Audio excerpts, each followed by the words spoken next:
jugado ver a largo plazo. Milei se las manda, capaz que viste el pueblo argentino termina votando a otro totalmente opuesto a él por algo que se mandó. Que combinan esa promesa con la promesa de rendimientos, pero estratosféricos. De alguna manera es como que uno estudia sesgadamente. En aspectos generales, ¿vos sentís que estudiar por ahí en la universidad te cambia eso? O sea, como que te prepara por ahí un poquito más para meterte en el mundo de las inversiones. No todos te dan la información más transparente, más sincera. ¿Las universidades son neutras en cuanto a lo que enseñan y cómo lo enseñan? El profesor, viste, lo va tirando para un lado. Yo, al menos los que tuve, han sido bastante...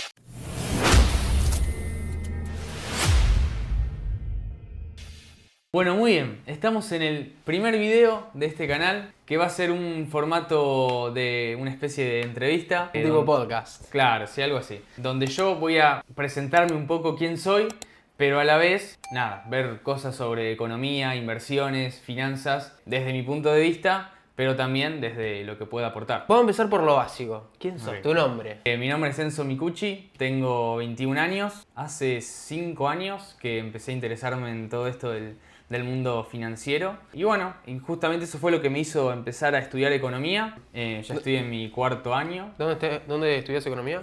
Estoy estudiando en la Universidad de Buenos Aires. Sí, arranqué ahí y bueno, me gustó. Y ya está, ya pasaste este año a tu cuarto. Así es. Una es. locura. Sí. Che, me falta todavía, pero bueno. Bueno, pero che, ya va casi a la mitad. Sí. Che, y en esto que vos estás estudiando, yo me imagino que cuando uno va estudiando, se va interiorizando más en un tema, se va haciendo más consciente de cosas que antes pasaban desapercibidas o uno ni le daba bola.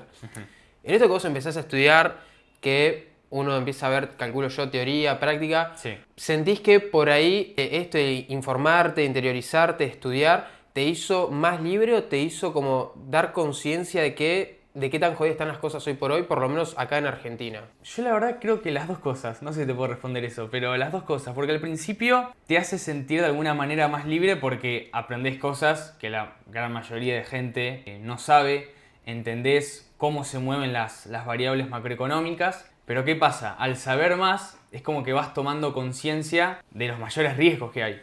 Cosas que antes vos considerabas como que, bueno, son así, pasan porque sí, entendés por qué y a la vez es como que te da un cierto miedo. Pero yo la verdad que prefiero vivir así, o sea, preocupado quizás, pero informado, Creyendo que todo es al azar por ahí. que no saber nada, claro, Claro. sí. Prefiero vivir con esa preocupación, si se quiere, porque no es una preocupación una vez que vos entendés que es un juego de probabilidades. Bueno, en esto que vos me decías por ahí de a vos te hace ser como más consciente de las cosas, es como que ahora entendés que no todo es un al azar, que sucede porque sí, sino que hay un porqué, un cómo, una razón, Claro. una causa y un efecto sobre todo. ¿Sentís que por ahí todos estos conocimientos te mejoran la vida o te hacen simplemente vivir como más preocupado, con más estrés, como pensando y estando como en todo momento con modo alerta, ¿viste? Claro, sí. Bueno, yo creo que a esta altura sí me ha mejorado la vida en ciertos aspectos, pero creo que también depende de cómo entendamos el mejorar. Porque Claro, que es para cada uno. Claro, sí, porque si mejorar para por ahí el promedio de personas es ganar plata más rápido, y con la educación financiera tarde o temprano te vas a dar cuenta de que no es así. Porque la educación financiera más bien te da un marco de capaz decisiones que no tenés que tomar, Claro. tiempos que tenés que saber esperar, digamos. Pero es más que nada eso. Te ayuda, o sea, no te va a hacer rico por sí misma, pero te hace menos vulnerable a que te la por ahí, mande. a esos errores, ¿viste? Claro. Como decir, ¿cómo me pude equivocar acá? Bueno, eso. más que Claro, nada. y eso, ponle con el tema de las inversiones. Yo, obviamente, respecto a vos, no Sí. debo saber nada, pero por ahí sé invertir en un índice, en el oro, o sea, saber referencia entre un broker. Todo eso, ¿vos creés que las personas por ahí que no invierten, que no lo hacen porque no saben o que no lo hacen por miedo, por decir, porque creen que es toda una estafa, que es no, seguramente hay alguien atrás que te va a robar todo? ¿Por qué por ahí pensás esto? Creo que depende en qué tiempo hagas esa pregunta, es una respuesta. Si vos se lo preguntás a una persona, no sé, hace 100 años, yo creo que el desconocimiento entraba un poco, porque la verdad es que se conocía muy poco. Pero hoy en día, yo creo que es por miedo. O sea, si una persona no invierte es por miedo, porque información hay, tenés Claro. un montón de lados. Eso sí, no todos te dan la información más transparente, más sincera, lamentablemente. Pero si vos sabés filtrar esas personas, que de alguna manera lo vas haciendo, si lo seguís con el tiempo, información tenés. O sea, de alguna manera vas a saber cómo. Ok. Entonces yo creo que es más por miedo, y no tanto por el miedo a perder plata. porque en nuestro día a día perdemos plata siempre, aunque sea indirectamente. Por ejemplo, con la inflación. Con la inflación perdemos plata indirectamente. Cuando compras algo en un lugar y resulta que está más barato en otro lugar, perdiste plata. Cuando compras un celular, por ejemplo, y se te rompe, perdiste plata. O sea, todo el tiempo estamos perdiendo plata. Por ende, no creo que una persona no invierta por miedo a perder plata, sino por miedo a equivocarse, por miedo a innovar en algo nuevo. Eso. Es más por ese miedo, porque plata perdemos todos.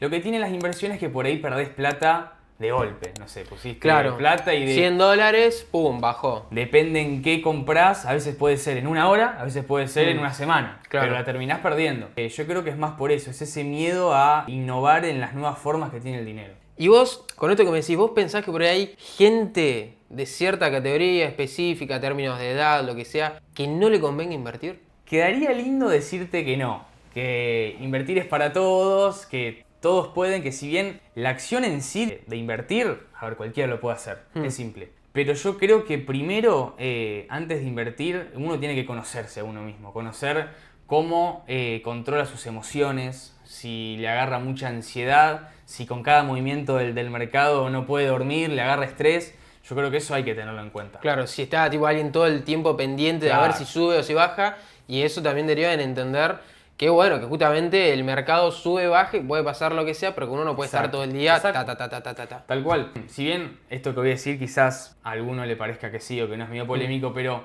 yo creo que la inversión, saber al menos cómo moverse en el mercado, no es tanto saber, que si bien suma saber, sino es controlar las emociones.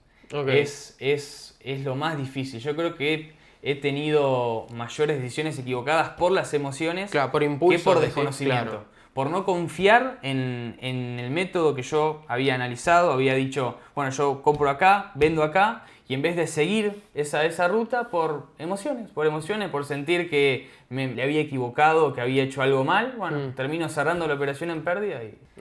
Pero por la cabeza, Claro, te juega en contra. Che, y en esto que vos me decís así de las emociones, que yo entiendo, uno le juega en contra, está todo. Vos, por ahí, no sé si específicamente las emociones, pero en aspectos generales, ¿vos sentís que estudiar por ahí en la universidad te cambia eso? O sea, como que te prepara por ahí un poquito más para meterte en el mundo de las inversiones. Yo creo que sí, no quizás en los primeros años, porque ves mucho teoría económica nomás, pero cuando te empezás a meter en la parte de economía financiera... Como manejar la plata. Claro, pero no tanto manejar la plata en sí, o sea, directamente no ves eso. Más bien te da un marco teórico que te ayuda a resolver ciertos problemas y más que nada entender la causa de por qué. ¿Por qué moviendo cierta variable macroeconómica afecta al mercado de esta manera? ¿Por qué internacionalmente pasa algo, te afecta al mercado interno? O sea, yo creo que va más por el lado de eso, aunque ves instrumentos. Yo, por ejemplo, vi lo que son los bonos, cómo sacar la TIR de un bono, la duration, por ejemplo, opciones, que es un instrumento financiero, un derivado, que te ayuda a tener mucho más cobertura a la hora de elegir una acción y que, no sé, pase algo, algún evento... Un cisne negro, como se dice en economía, cómo cubrirte mejor ante eso que si solamente compras la acción y nada más. Te da muchas herramientas de cobertura que si bien lo podés ver en cualquier otra plataforma, yo creo que en la universidad te da un marco teórico más amplio.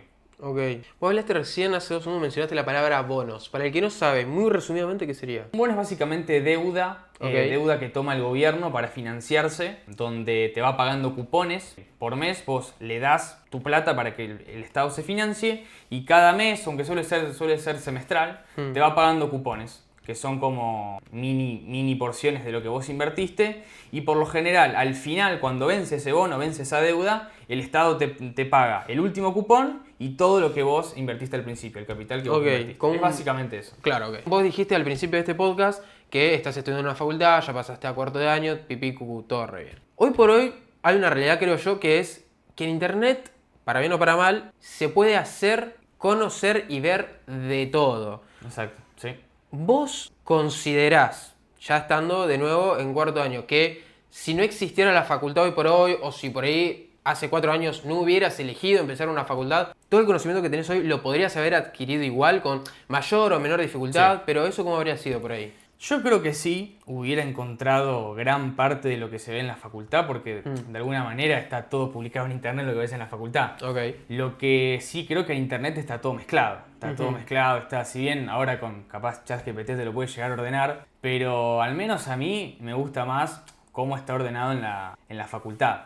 Aparte, si uno lo quiere estudiar por su cuenta, ¿qué pasa? De alguna manera es como que uno estudia sesgadamente. No sé, te tiro un ejemplo. Sí. Supongamos que yo soy anarcocapitalista, ¿no? Y quiero estudiar economía, cómo funciona la economía. Es como que de alguna manera sesgadamente voy a estudiar la economía desde el lado anarcocapitalista, aunque quizá no quiera, pero como yo tengo esa convicción sobre algo, voy a terminar estudiando medio sesgadamente, me va a faltar. Porque ¿qué pasa? La economía no es una ciencia exacta. Un problema económico lo puedes resolver desde muchos puntos de vista. Entonces lo que te da la facultad es un abanico de modelos macroeconómicos que quizás no están muy acorde a tu convicción. Pero tenés que saberlo igual.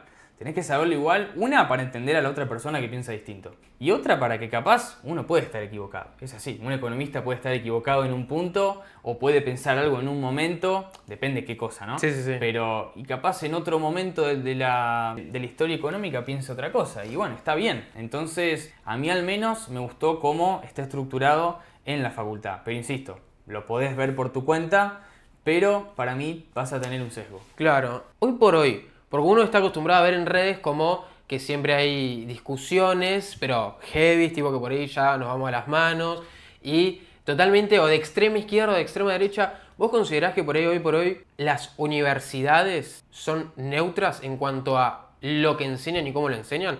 ¿O por ahí tienen, las privadas son más, y por ahí no te digo que son de cierto sector político, pero como que más pretenden enseñar de una forma y las públicas de otra? ¿O no es así? ¿Cómo sería eso?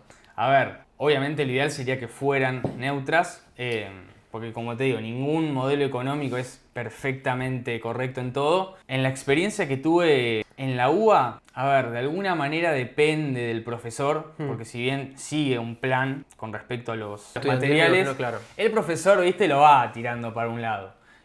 Yo, al menos los que tuve, han sido bastante neutrales. O sea, han sido bastante neutrales. Capaz al principio, en economía del CBC, quizás te toca alguno más tirando para un lado, pero tampoco lo hace tan evidente. O sea, generalmente si le pega uno de cierto, no sé, si le pega uno de izquierda, después le pega uno de derecha en algo. Pero entiendo que puede haber lugares donde sea un poco más marcado. En el ámbito público, creería yo.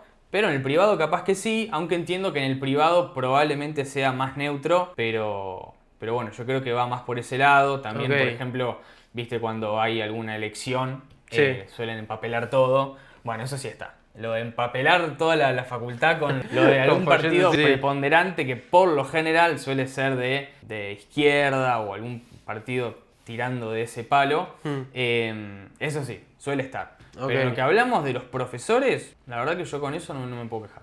Ok, bien. Y si yo te digo por ahí, che, mirá, no voy a una facultad, no pretendo ir a una facultad, pero me interesa.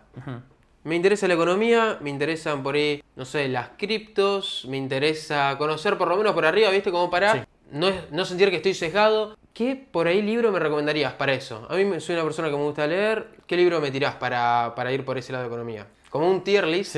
Sí. Bueno, es una pregunta que se le puede hacer a varias personas. Y quizás yo veo que ya arrancan por ahí con un libro de inversiones, trading. Que si bien está bien, yo a lo largo del tiempo he aprendido que primero tenés que entender la macroeconomía. Porque todo gira en torno a eso. O sea, gira al menos en torno a 3 pilares. La macroeconomía, el fundamento del activo que vos estés analizando, que puede ser una criptomoneda, puede ser alguna acción de alguna empresa o lo que sea, tiene un fundamento y ese fundamento tiene que ser sólido primero. Entonces, macroeconomía, fundamento y la narrativa. ¿A qué me refiero con esto? A qué es lo que espera el mercado que pase con ese activo. Porque puede haber una macroeconomía alcista, pero si el mercado piensa que es bajista, va a haber un tirón y afloje que quizás no se define una tendencia. Pero si vos tenés macroeconomía alcista, un fundamento de ese activo que es sólido, es robusto, como puede ser Bitcoin, por ejemplo, y tenés una narrativa del mercado que va a favor de todo eso, y las probabilidades están totalmente a tu favor.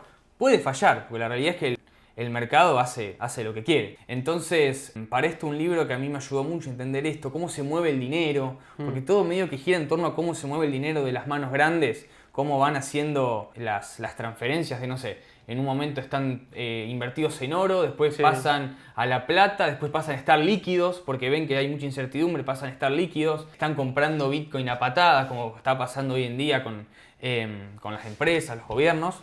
Un libro que recomiendo yo es Dinero, la fuerza que mueve al mundo, de David McWilliams.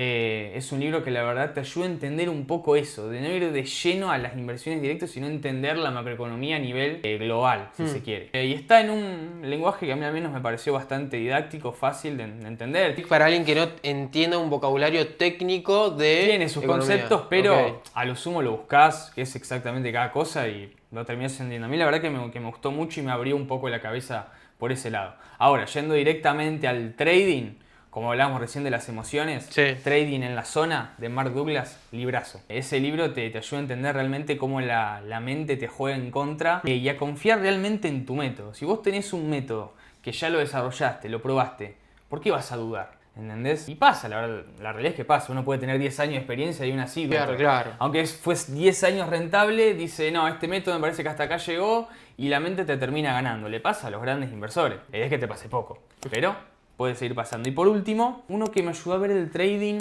no como una actividad o como un hobby, sino realmente verlo como un negocio, que se llama así, literalmente Trading como Negocio, de Alfredo Chaumer, que la verdad él muestra el trading como un negocio, no necesariamente como un trabajo, pero como un negocio, que uno lo tiene que ver así. De la misma forma que armaría un negocio, como puede ser un restaurante, bueno, de la misma forma tenés que tratar al trading. Obviamente, si te dedicas a eso, si lo ves realmente como un pasatiempo, de que tiro unos mangos y veo qué pasa, bueno, ¿me entendés lo que digo? Sí. Entonces yo lo leería en este mismo orden que te dije. Primero, como te digo, entender la macroeconomía, entender cómo fluye el dinero. Yo creo que eso es para abrirte la cabeza y entender en qué mundo uno se va a meter. El primer libro que te dije, el de David McWilliams. Después, lo que es las emociones, que para mí es muy importante. Obviamente a todos estos libros yo le sumaría ver cursos sobre análisis técnico, análisis fundamental, todo eso tiene que estar. Pero todo eso no te sirve si no sabes gestionar tus emociones. Entonces ese, y por último el de Trading como Negocio, que es más como un extra, no hace falta que lo leas. Como un bonus track ahí. Claro, pero yo lo considero, qué sé yo, a mí la verdad que me gustó, y porque es un punto de vista que no todos lo tocan, ¿viste? Es como que siempre es una actividad medio como pasatiempo y como que no cuenta como si fuera un negocio cuando realmente lo es. Tiene todas las mismas condiciones.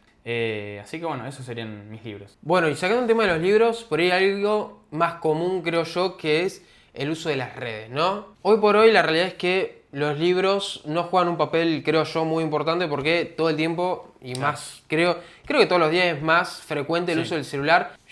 Yo mismo escucho todo podcast hoy en día. Claro, ya incluso en un nivel que no creo que sea tan sano usar tanto el celular, pero bueno, ¿qué es lo que vos pensás respecto de la finanza de las redes, lo que te muestran desde el lugar de la red social, o lo que por ahí te venden, o lo que te hacen creer que es, o lo que vos ves que se comparte en redes? Todo. Nada, mentira.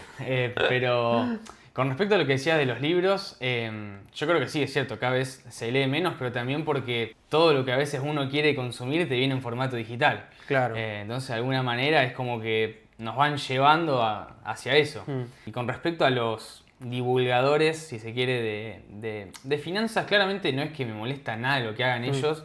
O sea, lo que cada uno quiera hacer con su vida, que haga lo que quiera. Si hay gente dispuesta a comprar eso, y bueno, que lo compre. ¿Qué le voy a decir? ¿No compres eso porque es malo? No. Si hay gente dispuesta a comprar o lo que sea que venda esa persona y está dispuesto, bueno, está en su libre derecho. Ahora, a mí, por ahí lo que me molesta de lo que dicen es cuando combinan dos tipos de promesas. La promesa de certeza en algo, que ya hablar de certeza en el mercado es jodido. Ya si te habla de certeza de algo que está 100% garantizado, ya duda. Pero bueno, hay cosas que uno puede garantizar realmente. Pero el problema es que te combinan esa promesa con la promesa de rendimientos, pero estratosféricos. A corto plazo, a mano. Claro, a veces, no sé, te están diciendo una tasa nominal anual de, no sé, 300% en dólares en un año. Es una guasada. Una guasada. Que, ojo, hay instrumentos que te pueden dar ese rendimiento. y uno lo puede promocionar.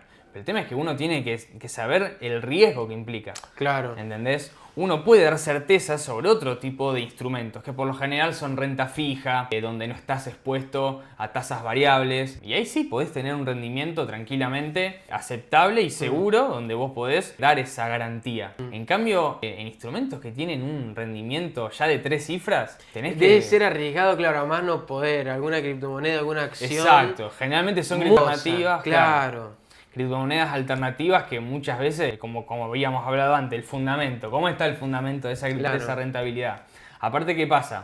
Generalmente cuando lanzan esas criptomonedas, o a veces cuando vos querés hacer un staking de criptomonedas, que es lo mismo que si se quiere, cuando vos dejás el plata en Mercado Pago y te da un rendimiento, Claro. bueno, lo mismo que haces, pero con esta criptomoneda. Generalmente te da un rendimiento que vos decís, no puede ser. Vos comprás esa criptomoneda y a medida que se va sumando gente, ese rendimiento va bajando, bajando. Y es como lo usan como una estrategia de captar gente. Que como insisto, para mí no está mal eso. O sea, yo no puedo decir a esa persona que está mal lo que hace, pero cuando te promete una rentabilidad un tan rendimiento alta, de ese, claro. dudá y tené mucho cuidado. De ahí salen los Ponzi, los conocidos Ponzi. Los Ponzi. Exacto. Donde uno a veces puede entrar en ese Ponzi y saber cuándo salir y podés hacer una buena guita. Pero es eso, es básicamente cuando te prometen garantía y rentabilidades muy altas. Después por sí solas están perfectas, el tema es cuando las combinas. Un poco también anclándolo con lo que decías al principio, el tema de que por ahí el talón de Aquiles de toda persona es la emoción, la sensación de duda, la sensación de que por ahí todo lo que vos planteaste, sí, no, pero y por ahí, y uno le empieza a dar como esa incertidumbre, como, y no sé. Sí. A vos, específicamente hablando, ¿qué te mandaste, pero vos decís, acá me la remandé, y que no lo volverías a hacer? O sea, que no te volvería a pasar porque ya sabes que aprendiste, o sea, te la mandaste. Claro. Aprendiste y yo hoy por hoy no te pasaría de nuevo. Una decisión ahí. Claro. Sí, yo no creo que haya sido una decisión puntual, porque la realidad es que una de las decisiones, como vos decís, termina aprendiendo. El tema es cuando esa decisión se transforma ya en una mentalidad. Yo creo que le erré... Como en un hábito. Le erré en una mentalidad. Que fue realmente, como te decía, cuando dudar de un método que yo ya había establecido, que quizás para alguno esté bien, para alguno está mal, es mi método, y dejarme influenciar por las emociones o incluso por otros influencers que quizás tienen una opinión distinta a la mía y de alguna manera me dejo influenciar de que ellos tienen, no sé, te tiro un ejemplo muy burdo. Yo pienso que va a subir, ellos piensan que va a bajar y de alguna manera, no sé, les termino creyendo que capaz baja igual, ojo. Pero uno cuando quiere ser rentable, realmente si tu método lo tenés que respetar a rajatabla. Porque si a veces lo respetás, a veces no, a veces sí, terminás siempre yendo... Cediendo, claro, por ahí ante lo que te diga otro comentario, que por ahí esa persona nada que ver con la economía y te lo tiró porque otro fulanito lo escuchó de otro tal. Exacto. Bueno, a mí lo que me ha pasado cuando recién arrancaba... ¿Con las inversiones? Sí, pero particularmente con Bitcoin. Yo arranqué a comprar con la pandemia. ¿Viste que en la pandemia un montón de gente hizo cosas que nunca se imaginaba que iba a hacer? Bueno, yo tenía un amigo que me dijo, mirá, esta criptomoneda que había hecho no sé cuánta plata. Y yo siempre fui medio como mis viejos también, que son gente grande y... Como reservada. Son recontra conservadores. Claro, eso, claro. Toda esa cosa falopa que pueda llegar a aparecer, que no es lo convencional, ya... Claro, que no es plata física, no tiene un billete, es raro. Claro. Descartalo. Y yo tenía esa mentalidad. Y hasta que, bueno, fui viendo algunos influencers también, y medio como que me fui empapando, fui viendo que no era tan timba como parece. Claro. Y bueno, resulta que en el 2020 compré con Bitcoin a $43.000. Qué hermoso. Ahora está más... Llegó al triple. Llegó a estar el triple, sí. Sí. Pero bueno, cuestión de que en mi poco y muy poco conocimiento, que a mí una bajada de, no sé, $2.000 me parecía un montonazo. Claro. No tenía se te la caía el dimensión, mundo. no sé por qué no vi el porcentaje en vez de ver el precio en dólares. Entonces, claro, compré los 43, compré a los 40, compré los 37, porque justo encima agarré, no sé, como bear market, porque el mercado se mueve por ciclos siempre. Sí. Tanto en el mercado de las criptomonedas como en el mercado el mercado bursátil. Se mueve por ciclos, tenés ciclos alcistas y ciclos bajistas. Yo no tenía ni idea de eso. En ese momento, si bien había divulgación de información, tampoco era tanto como ahora, o al menos no era tan fácil acceder. Claro, yo me comí esa bajada como como quien se come una hamburguesa con hambre. Y terminé vendiendo todo, no era mucho, pero para mí sí lo era. Terminé vendiendo todo creo que a los 27. Ya No. en una A mentalidad la de mitad, totalmente no. arruinado, esto se va a hacer una porquería mal. Y dije, y porque vendía a los 27 y siguió bajando. Y yo dije, bueno, hice bien, hasta que llegó a los $17.000, me acuerdo. Y a partir de ahí rebotó y empezó a subir. Y yo claramente no me volví a subir ese barco. Claro. Porque ya había decidido que era una timba. Y bueno, vi ahí cómo subía. Y yo ahí mirando hasta que igual en un punto dejé De mirar. de mirar, ya dejé las inversiones por completo, porque como que mi primera experiencia fue con las criptomonedas, y eso es un grave error. Ok. Eso es un grave error. Lo que más no se volátil recomiendo. que Claro, podés ¿viste? tener. El tema es que es la propaganda que más te aparece, ¿viste? Claro. Y claro, porque yo creo que a ver, no tiene rentabilidad, pero cualquier cosa, si se va para arriba o para abajo, se va para arriba a las nubes, se va para abajo por debajo de la tierra. Claro, sí, Entonces bueno, te lo venden con, claro. no, mirá, poné acá, no, una locura. Yo creo que lo hacen. Vale. ¿Quién te va a decir, no, sí, mirá, si invertís en inmuebles, tenés un 5% anual? Claro. Tomá. No, Tal cual. nadie quiere eso. Claro, sí. No, aparte que Bitcoin no es solo por su movimiento en el precio, sino por la tecnología que viene La blockchain, la exacto, blockchain. la famosa blockchain. Y bueno, resulta que yo me aparto de las inversiones ya. Aparte había arrancado la facultad, ya medio que me había metido en eso. Me empezó a gustar más la economía real, no tanto las... Sí, seguía las inversiones, pero más convencionales. Las criptomonedas la había cancelado. Hasta que aparece una conferencia que se da acá, suele ser en Capital Federal, Buenos Aires, Argentina. Veo que, qué sé yo, que iba gente que yo veía, entonces me parecía bueno para sacarme una foto, qué sé yo. Y bueno, termino yendo, esto fue en el 2024.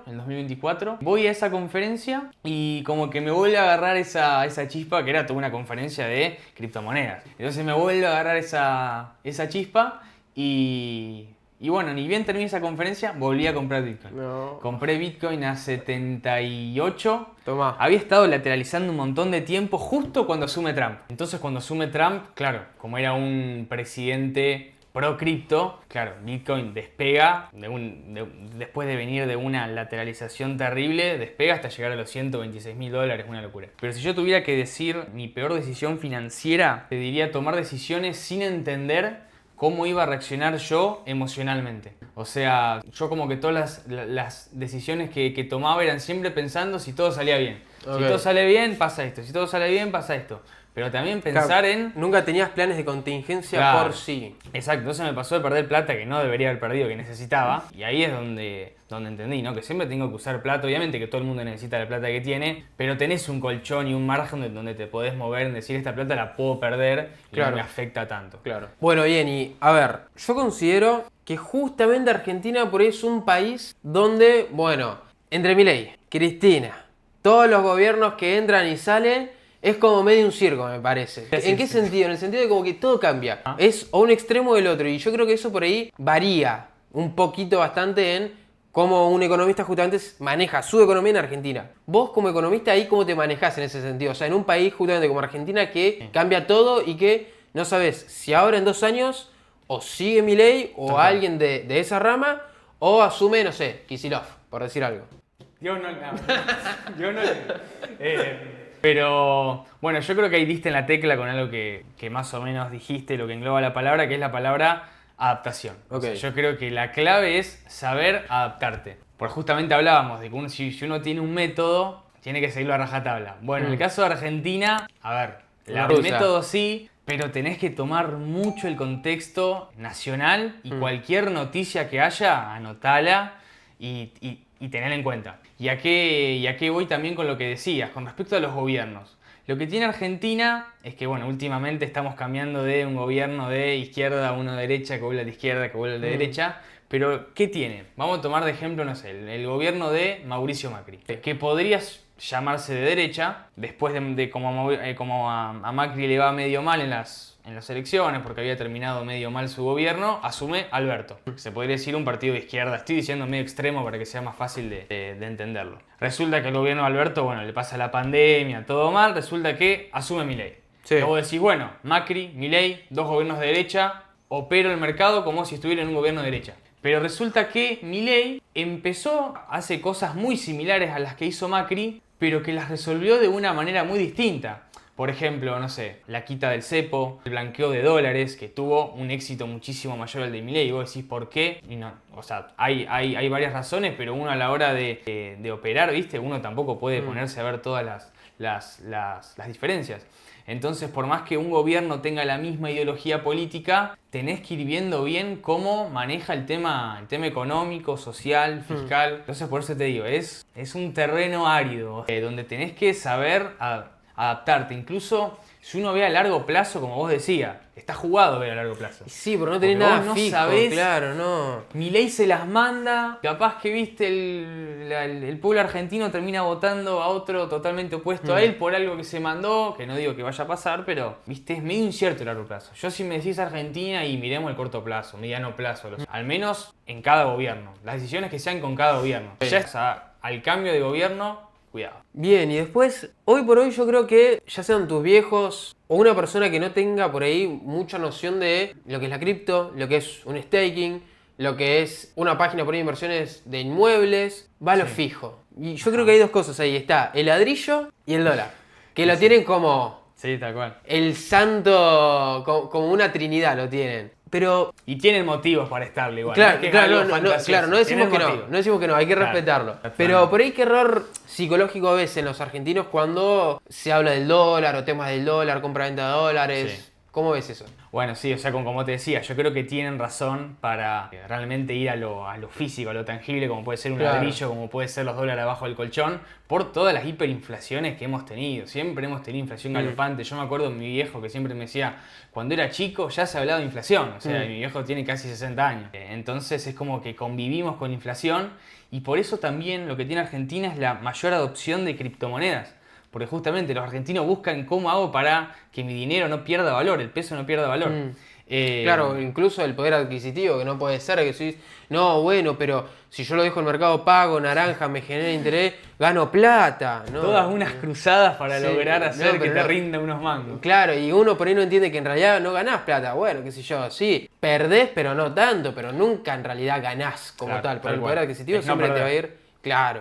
Y como decía con respecto del dólar, lo que veo yo es que la mayoría de la gente, al menos no sé, lo que veo, suelo ver en mis conocidos o en amigos que me dicen, que ven al dólar como una inversión. Pero la realidad es que estás comprando una divisa, obviamente, extranjera, como en este caso el dólar argentino. O sea, te estás cubriendo de la devaluación de tu moneda. El dólar también se devalúa, también Claro. tiene su inflación. Y aparte uno cuando busca una inversión, estás buscando Algún tipo de rendimiento, rentabilidad, claro. Exacto. Porque ellos no hablan ni El siquiera. dólar en sí mismo no te da nada. Claro, porque no es poner como un bono. Claro, Qué que bueno. te va pagando cupones fijos. Tal Claro, que Estados Unidos los tiene, tengo entendido, son como los más seguros, porque, está bien, no pagan mucho, pero son seguros porque siempre pagaron los bonos, pero te da una rentabilidad. Ahora, el dólar. Y te digo otra Ya está. cosa, si vos tenés una economía estable y el dólar está estable, ¿de qué te sirven esos dólares? Simplemente Claro. para comprar cosas en dólares si querés.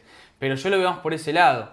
Y hay que entender que el dólar es un refugio a lo sumo. No lo veo como una inversión a largo plazo. Es cubrirse, es como un refugio que cada vez lo es menos. Porque, por ejemplo, si nos vamos a la pandemia, que está bien, fue un hecho por ahí fuera de lo común, Sí. pero Estados Unidos tuvo una inflación de creo que casi el 9%, que para el dólar es una banda. Claro, Es un para montón. nosotros es. Oh, no. Es un montón. Para nosotros el 9% sería el ideal. 9% anual, ¿sabés cómo? Celebramos. Ojalá algún día lo pueda ver. Pero claro, porque habían impreso guita a patadas. Entonces eso hizo que tenga una inflación galopante. Hoy en día está controlada, pero tiene inflación el dólar. Entonces lo ideal es estar en un activo que te genere rendimiento. Claro. Y que no dependa de la economía, ya sea nacional o incluso de las políticas monetarias de ningún gobierno. Como pueden ser, si uno quiere ir a algo más o menos sólido, convencional, el oro, por ejemplo.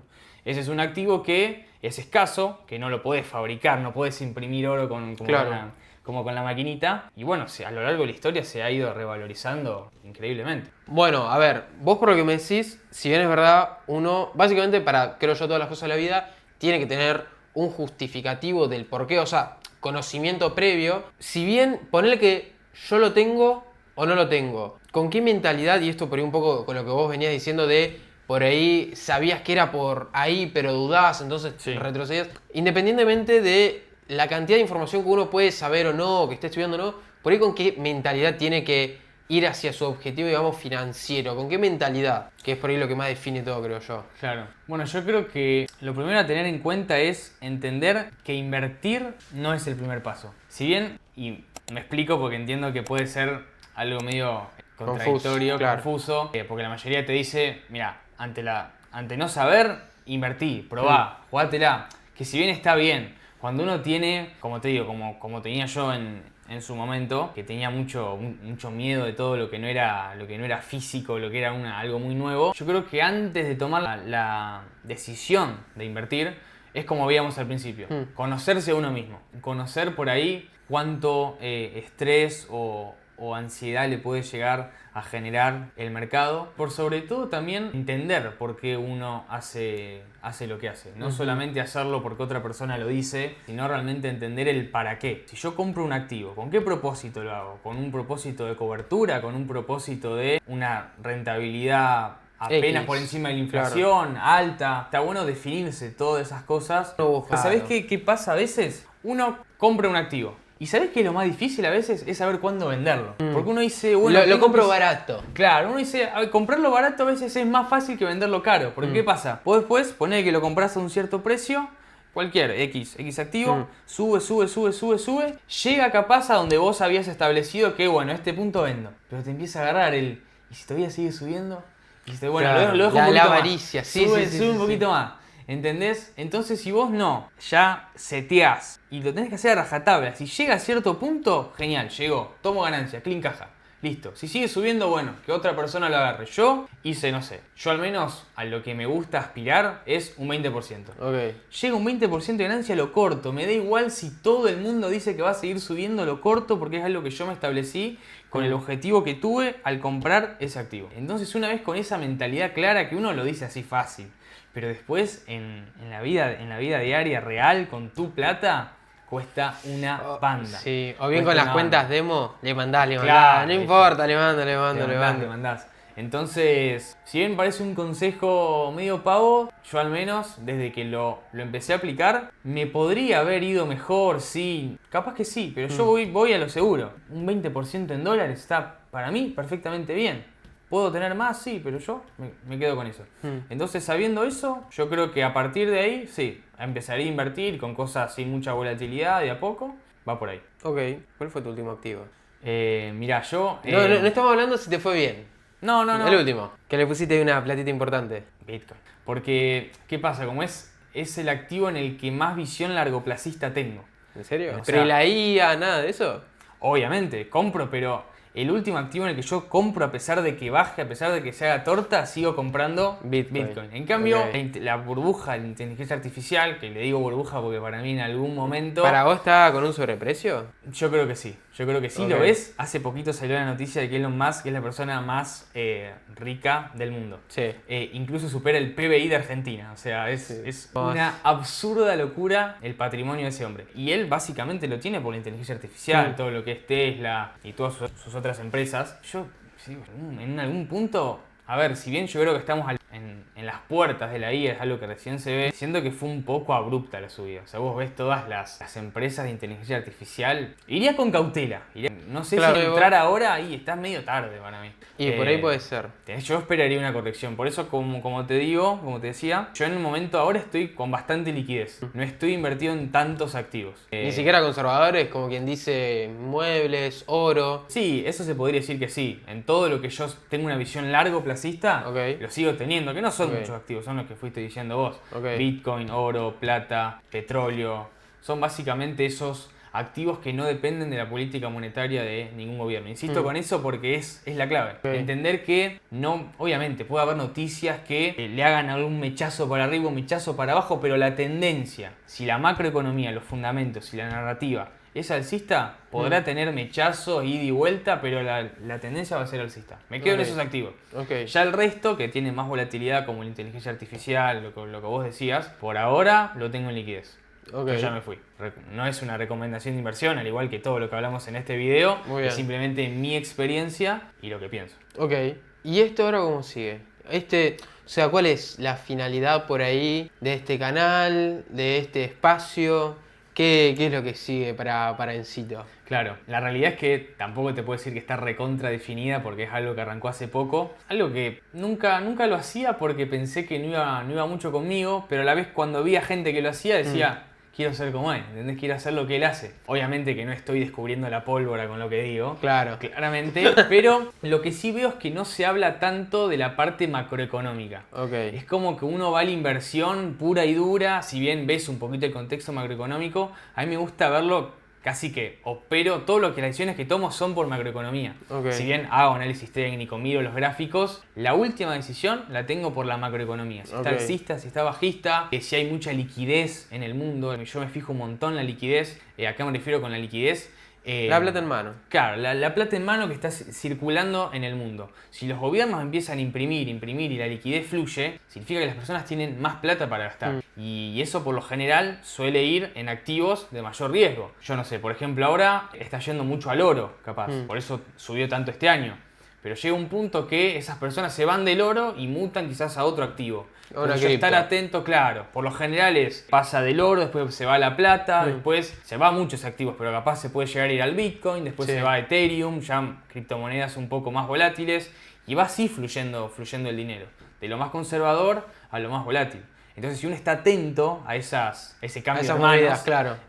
macroeconómicamente lo podés predecir incluso antes. Esa información vos la podés encontrar en cualquier página, ya sea se me fue el nombre. En la Reserva Federal de los Estados Unidos. Sí. Ellos suben todo, suben si están imprimiendo, si no están imprimiendo. De hecho, hace poco terminaron lo que se conoce como el QT, que es cuando están contrayendo liquidez. Porque después de la pandemia que imprimieron a patadas, empezaron Sí. a contraer liquidez. Y eso hizo justamente que suban las tasas de interés. Bueno, es todo un mundo que, como te digo, está bueno conocerlo antes de invertir. Entonces, bueno, eso es lo que yo por ahí quiero compartir. Ese lado macroeconómico de las inversiones para abrir un poco quizás la cabeza a las personas que quizás piensan que es todo más chico, más Claro, cerrado, porque lo sino tienen que como todo depende gurú a de la otras economía, cosas. claro. Claro, hay muchas otras variables que, como decía al principio, te dan libertad, pero a la vez te generan más riesgo, porque son variables que vos antes considerabas como automáticas, porque sí, ahora quizás sabés por qué pasan y te dan algún... Claro, tener más algún noción de riesgo. todo, claro. Pero yo prefiero vivir así. Prefiero vivir Ok. preocupado e informado que despreocupado sin nada. despreocupado sin conocer. Eso, Ok. eso es lo que quería decir. Yo al menos lo pienso así. Habrá personas que lo piensen distinto y es totalmente respetable. Pero bueno, espero que esa sea la idea que se lleven de esta charla, de este podcast. Bueno, ¿querés cerrar el video de alguna forma? ¿Algún saludo, alguna despedida a tu querido público? ¿Algún Bueno. mensaje? Bueno, nada, espero que les haya gustado este formato de podcast, que lo que hayamos hablado sea las inquietudes de muchos y que les haya podido solucionar quizás algunas inquietudes. Que bueno, estén atentos al canal porque vamos a seguir subiendo videos, contenido de distintos tipos. Que bueno, sigan en mis otras redes como TikTok, Instagram y acá en YouTube, obviamente. ¿Twitter? ¿Tenés ¿Cómo? Twitter? Twitter Economía va para mí. ¿O Todavía no lo armé, es ¿No lo todo armaste? muy nuevo, estoy Está bien, todavía está gestionando ahí, Está bien. pero por ahora en esas me pueden seguir como Inversión Visión, así que bueno, creo que Bueno, nada más. Cito. Un placer, ha sido un placer. Un gusto. Y bueno. Si a vos te quedó claro, confío que a la audiencia también. Bueno, nos estamos Eso fue viendo entonces. entonces.